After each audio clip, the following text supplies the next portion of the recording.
మామిడిపల్లి ఒక అందమైన గ్రామం. ఆ ఊరు పచ్చని పైర్లతో ఎంతో ఆహ్లాదకరంగా ఉండేది. చుట్టుపక్కలంతా పచ్చదనం అవటం వల్ల ఆ ఊర్లో ఎప్పుడూ చక్కటి వాతావరణం నెలకొనేది. కాని అకస్మాత్తుగా వచ్చిన కరువు వలన కొన్ని సంవత్సరాలుగా ఆ ఊరికి నీటి కొరత ఏర్పడింది. వేసవి కాలమైతే ఇంకా నీటి కొరత ఎక్కువయ్యేది. ఎన్నో మైళ్ళ దూరం నడిచి వేసవికాలపు నీటిని ఆ ఊరివారు తెచ్చుకునేవారు. బాబయ్య, ఎక్కడికి హడావిడిగా వెళ్తున్నావు? నీళ్ళకేనా? అవును, నా భార్యకి ఆరోగ్యం బాగోలేదు. అంత దూరం నడిచి వెళ్ళి నీళ్ళు తీసుకురాలేదు. అందుకే ఈరోజు నేను నీళ్ళకి వెళ్తున్నాను. కానీ నాకు పనిలోకి వెళ్ళే టైం అవుతుంది. కానీ నీళ్ళు లేకపోతే ఎట్టా చెప్పు? అందుకే నా పని పక్కన పెట్టి మరి నీళ్ళ కోసం వెళ్లాల్సొస్తుంది. అవునా, నేను నీళ్ల కోసం వెళ్తున్నాను. ఈరోజు మా ఇంటికి చుట్టాలు వచ్చారు. కాస్త ఎక్కువ నీళ్లు అవసరం పడ్డాయి. చూస్తేనేమో మన ఊరి చెరువు, బావులు అన్నీ ఎండిపోయి ఉన్నాయి. ఎక్కడా చుక్క నీరైనా దొరకటం లేదు. పక్కూరు వెళ్ళి నా భార్య పాపం నీళ్లు తీసుకొచ్చింది కాని అవి సరిపోక నేను మళ్ళీ ఇదిగో నీళ్ల కోసం వస్తున్నాను. అయినా ఇలా ఎన్ని రోజులు మనకు అవస్థలు? ఆ కరువు రాకముందు మన ఊరి ఎంత పచ్చగా ఉండేది. పచ్చని పొలాలతో, నీటి నిల్వలతో, చక్కటి వాతావరణంతో కలకల్లాడేది. ఆ కరువు వచ్చిన తర్వాత ఇలా చుక్క నీళ్ళకు కూడా ఎన్నో మైళ్ళ దూరం వెళ్లాల్సొస్తుంది. కరువు వచ్చి 10 ఏళ్లవుతుంది. కాని మన ఊరి పరిస్థితి మాత్రం మారటం లేదు.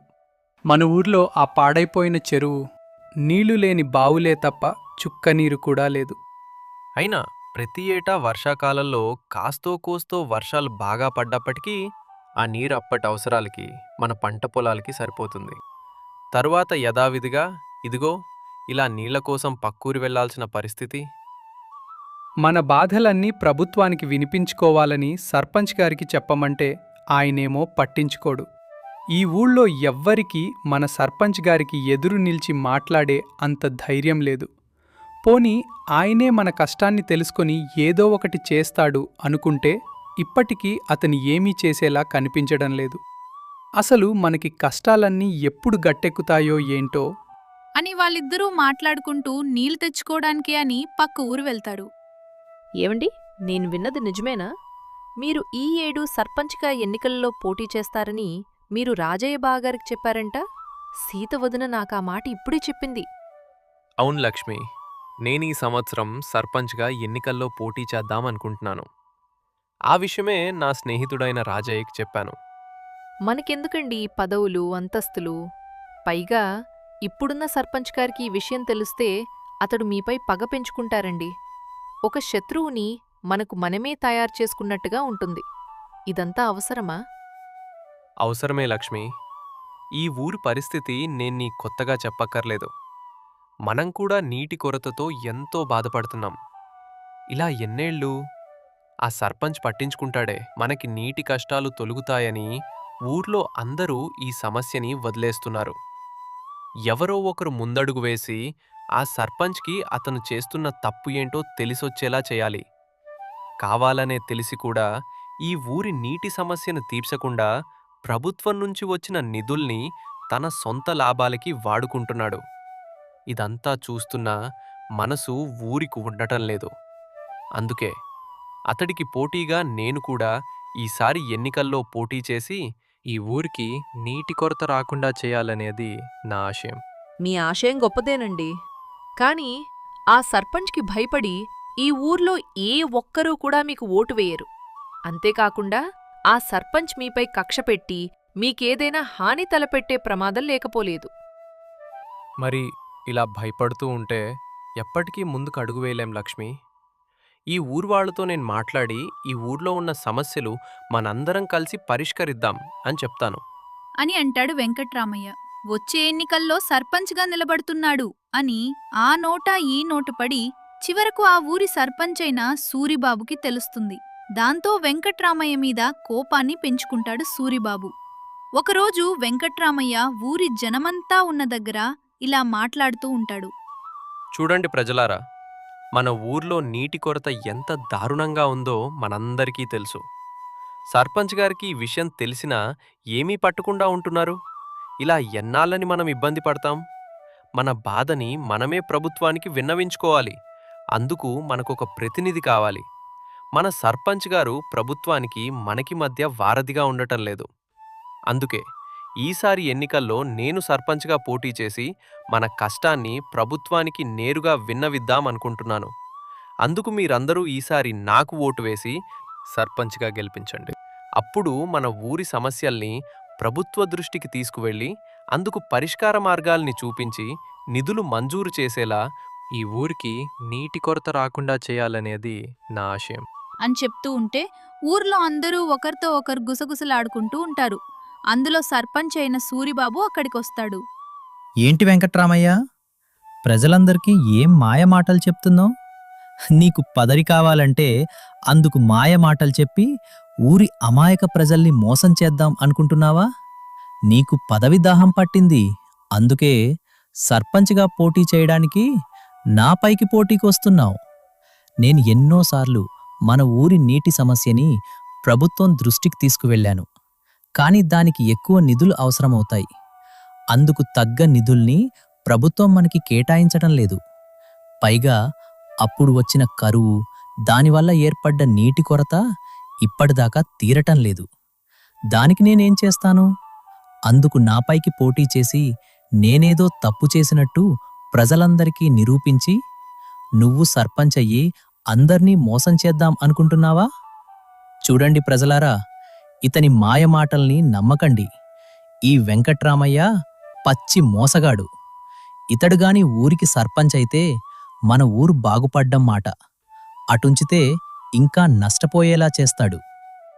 లేదు, నేను సర్పంచ్ కావాలనుకుంది ఈ ఊరి బాగు కోసమే. ఎన్నాళ్లైనా మీరు ఈ ఊరి సమస్యని పట్టించుకోవడం లేదు. ప్రభుత్వం దృష్టికి తీసుకెళ్లి ప్రభుత్వం కేటాయించిన నిధుల్ని మీరే స్వలాభానికి వాడుకుంటున్నారని అనుమానంగా ఉంది. అందుకే నేను సర్పంచ్గా పోటీ చేసి సమస్యని ప్రభుత్వం దృష్టికి తీసుకెళ్లాలనుకుంటున్నాను. నేను ఈ ఊరందరికీ మంచి చేయాలనే తలంపుతోటే ఈ నిర్ణయానికొచ్చాను. కానీ నాకు ఎటువంటి పదవి మీద వ్యామోహం లేదు. నీకు పదవి మీద వ్యామోహం లేదని మేమందరం ఎలా నమ్మాలి? ఎప్పుడైనా ఈ ఊరికేదైనా సాయం చేశావా? ఈ ఊరికేదైనా మంచి చేశావా? ఇప్పుడు వచ్చి నేనేదో చేసేస్తానని కళ్ళబొల్లి కబుర్లు చెప్పి సర్పంచ్ అవుదాం అనుకుంటున్నావు. కానీ నువ్వు బయటికి కనిపించేంత మంచోడివి కాదని మా అందరికీ తెలుసులే. ఆ మాటలకు ఊరి జనమంతా మరలా గుసగుసలాడుకుంటూ ఉంటారు. ఊర్లోని సూరిబాబు మనుషులు ఊరి జనంతో వెంకట్రామయ్య మోసగాడు అని నమ్మించడానికి ప్రయత్నిస్తారు. అలా ఊరందరూ నిజంగానే వెంకట్రామయ్య మోసగాడు అని, కేవలం పదవి కావాలనే ఆశతోనే ఇలా మంచి చేస్తానని ప్రవర్తిస్తున్నాడని అందరూ అనుకుంటారు. దాంతో ఎంతో నిరాశతో తిరిగింటికి వెళ్ళిపోతాడు వెంకట్రామయ్య. జరిగిందంతా తన భార్య లక్ష్మికి చెప్తాడు. నేను ముందే చెప్పాను కదండి, ఇవన్నీ మనకు సరిపడవు అని. ఇప్పుడు చూసారా, ఊర్లో ఉన్న మంచి పేరు కాస్త పోగొట్టి మన పరువు తీశారు. నేను కేవలం ఊరికి మంచి చేయాలనుకున్నాను. కానీ పదవి వ్యామోహంతోనే నేనిదంతా చేశానని తన మనుషులతో ఊరంతా తప్పుడు ప్రచారం చేసి ఊరి ప్రజల్లో నమ్మకంగా తన మనుషులతో చెప్పించాడు ఆ సూరిబాబు. ఎన్ని ఇబ్బందులొచ్చినా నేను మాత్రం ఈ ఊరికి ఏదో ఒక మంచి చేయాలనే అనుకున్నాను. ఆ మంచిని మాత్రం ఆపను. పదవి ఉన్నా లేకపోయినా నేను ఈ ఊరికి ఖచ్చితంగా మంచి చేస్తాను. ఇంత జరిగిన మీరు ఈ ఊరికి మంచి చేయాలనే ఆశయాన్ని వదులుకోలేదు. నేను కూడా నాకు చేతనైనంత సహాయం మీకోసం, ఈ ఊరి కోసం చేస్తానండి.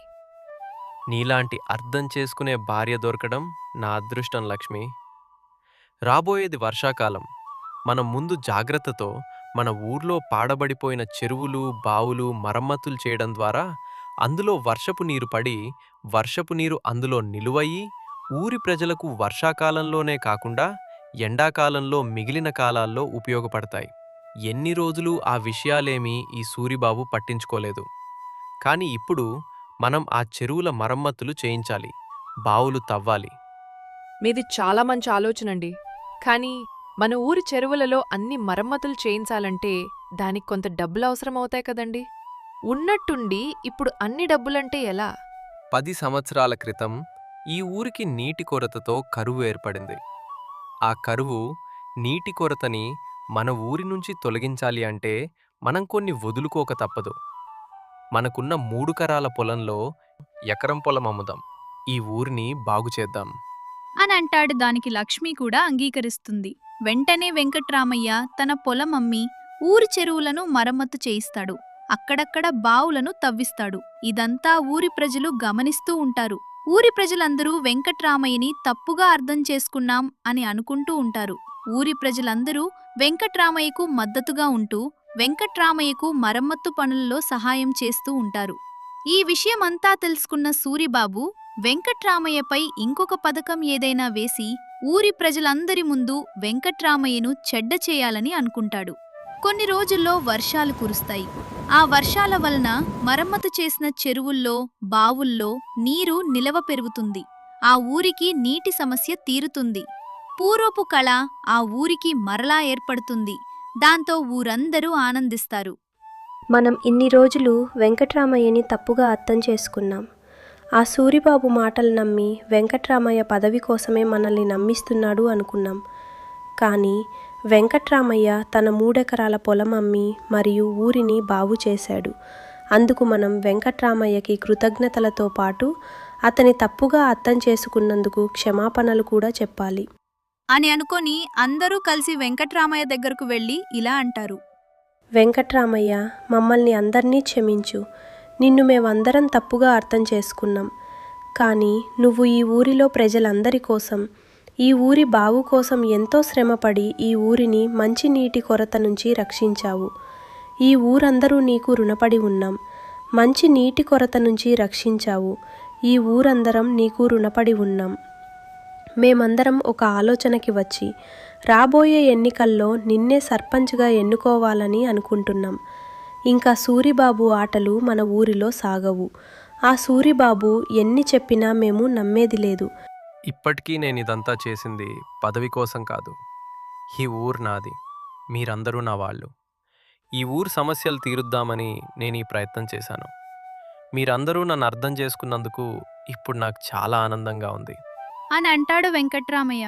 ఆ తర్వాత ఊరి ప్రజలందరూ వెంకట్రామయ్యను ఆ ఊరి సర్పంచ్గా ఎన్నుకుంటారు. వెంకట్రామయ్య తన ఊరి కోసం ఇంకా ఎన్నో మంచి పనులు చేస్తాడు. ఆ ఊరు పచ్చని పైర్లతో ఎంతో ఆహ్లాదకరంగా, చుట్టుపక్కలంతా పచ్చదనం అవటం వల్ల ఆ ఊర్లో ఎప్పుడూ చక్కటి వాతావరణం నెలకొనేది. నీతి: స్వార్థం లేకుండా సేవ చేయడం. వెంకట్రామయ్య తన పొలం అమ్మి ఊరి చెరువులు, బావులు మరమ్మతు చేసి నీటి కొరత తీర్చాడు. పదవి కోసం కాకుండా నిజాయితీగా ఊరి బాగు కోసం. దానివల్ల ఊరంతా అతన్ని అర్థం చేసుకుని సర్పంచ్గా ఎన్నుకున్నారు.